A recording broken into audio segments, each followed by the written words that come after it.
Hey everyone, my name is Shafali Sharma and today in this video we are going to learn how to create a purchase order on a mobile app. So the first question that comes to my mind is when to create a purchase order. The answer is whenever you have to buy a product, any article or item, in order to complete your work order that has been assigned to your manager, you have to create a purchase order. So the first step to create a purchase order is the trade person will have to go to the vendor. Once he goes to the vendor, he have to ask for the quotation.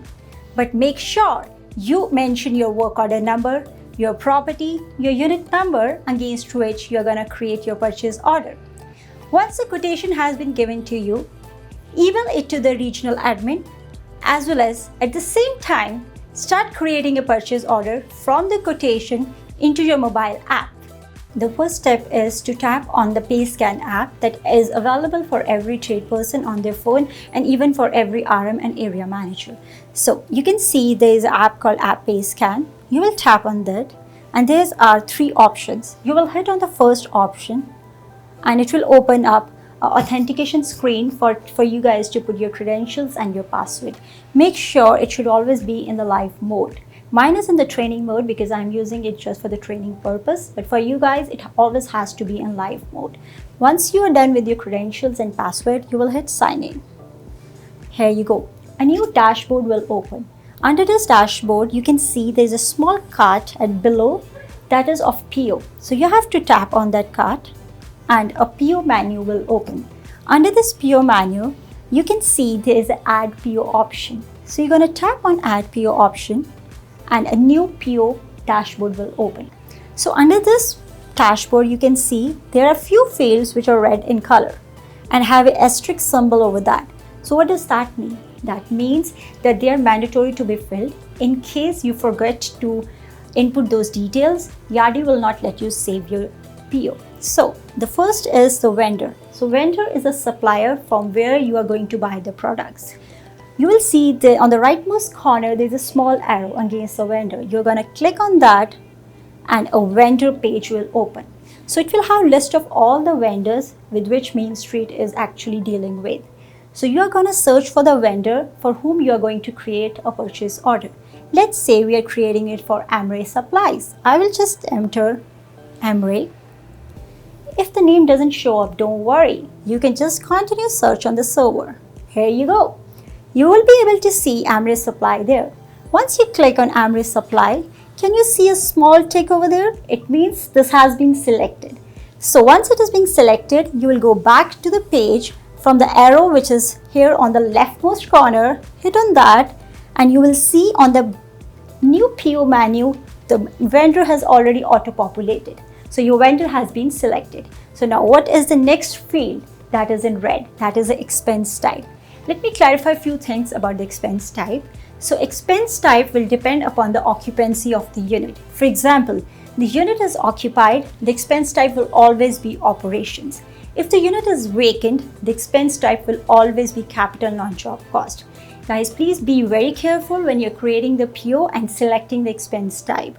Expense type depends upon the occupancy. So let's see this unit for which we are creating the PO is occupied. So what will be my expense type? It's going to be operations. So I will click on again the arrow next to it and I will hit on operations. Again, a small blue tick is there. I will hit back and this operation will auto-populate. Now, the next red field is display type. Make sure the display type always has to be standard for capital non-job cost expense and operations expense. If the PO is capital in nature, then the standard display will change to job cost display. But for you guys, we'll never do any capital expenses. You guys are going to use only standard PO display type. So you will hit on this and you will go back and it will be captured back on the screen. Now, the next thing is add new detail.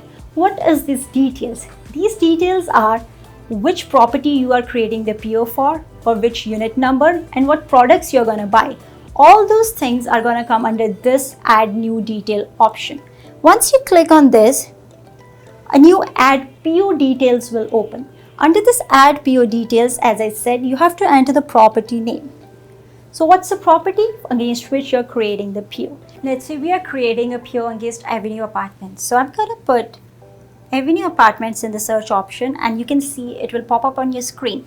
In case it doesn't pop up, you can always hit continue search on server for that, and it will show up you the results. For me it showed up, so I will select and will go back. So now the next option is the GL account. We won't be discussing more about GL account in this video. We have an entirely separate manual for that. You can review it in details, but I'm going to explain you the GL accounts that you're going to use commonly on a day-to-day basis. So in case the unit is occupied, the expense type is operations. So the GL account could be electrical, maintenance supplies, or plumbing, depending upon the type of product you are going to buy. And if the unit is vacant and you are going to do a turnover in that, the expense type gonna be capital non-job cost, and GL account will always be furniture and fixtures. But now, because my job right now is for the operations expense type, so my GL account is gonna be maintenance supplies. So I'm gonna hit on GL account and will go for maintenance supplies and hit back. It will auto-populate the maintenance supplies here. Next is the quantity of the product you want to buy. Let's say I'm going to buy one train opener, and the price let's say is 20. So now we already filled property, GL account, quantity, and unit price. The next option is unit. It is not given in red because it could be possible that you're creating a purchase order for the building. So if it's for the building, you don't have to hit on unit number, but because this particular PO is for the unit, I'm going to hit on the unit number. And let's say the unit number is 201. I will hit back on this and the unit number will show up here. Now as you scroll down, you would see there's a small box with the asterisk symbol on that. That is about the description. That is what type of product you're going to buy. Let's say I'm buying a train opener. So I'm going to input train opener in that.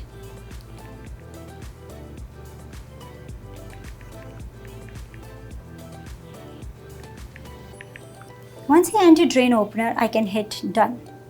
It will take me back to the new PO screen. So let's say you just have one product to buy, so you're good to go. But in case you have two products to buy, what you have to do again is add all the steps again by using add detail.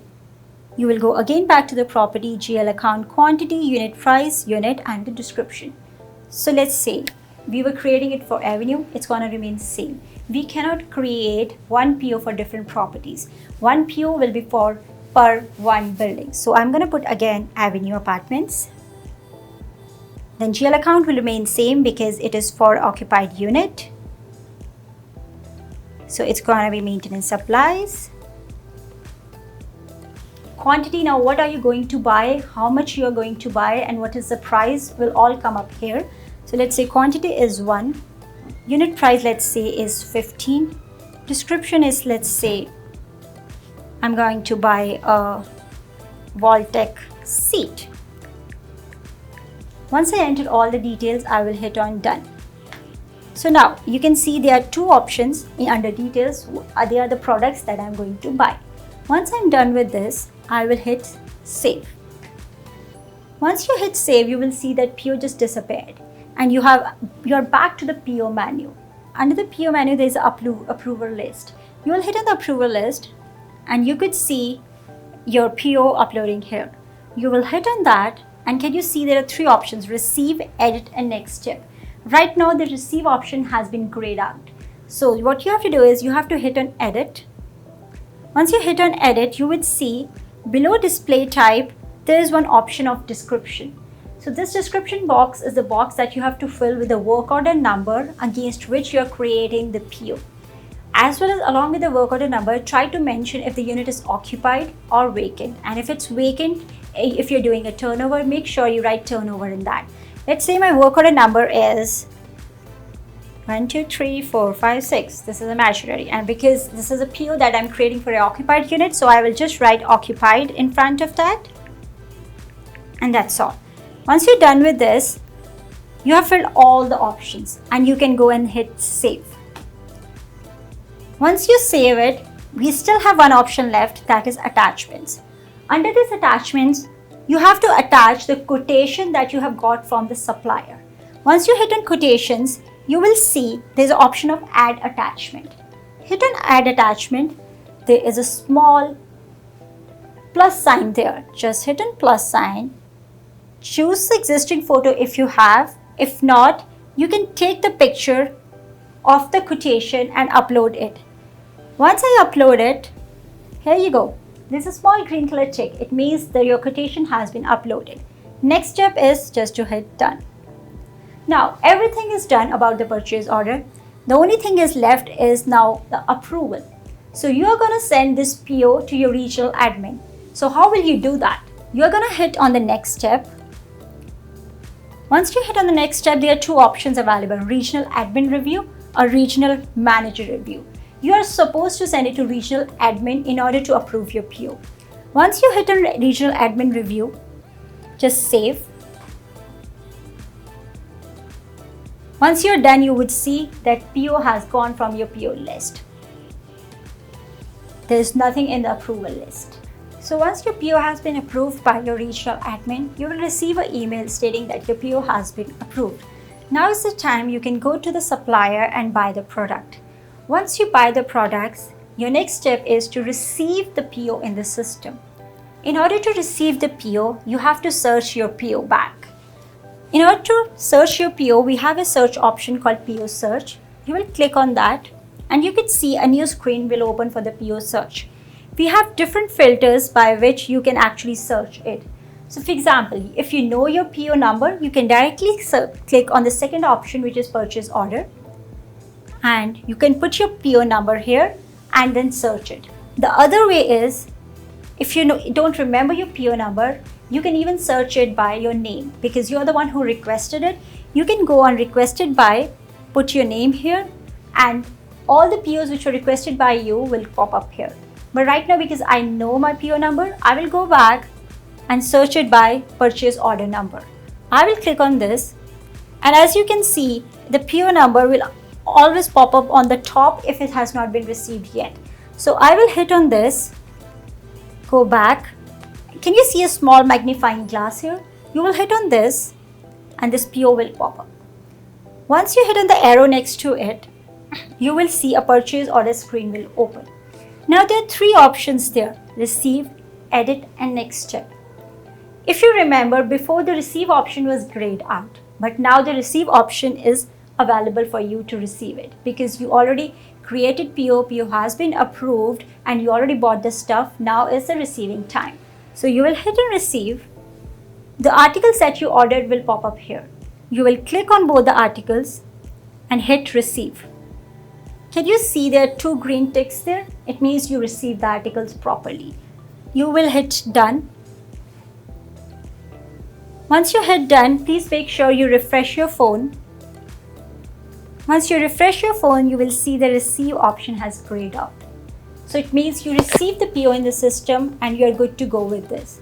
So this video is all about how to create a purchase order in the system and how to receive the PO in the system once the products have been purchased. That's all for the day. Thank you and have a nice day.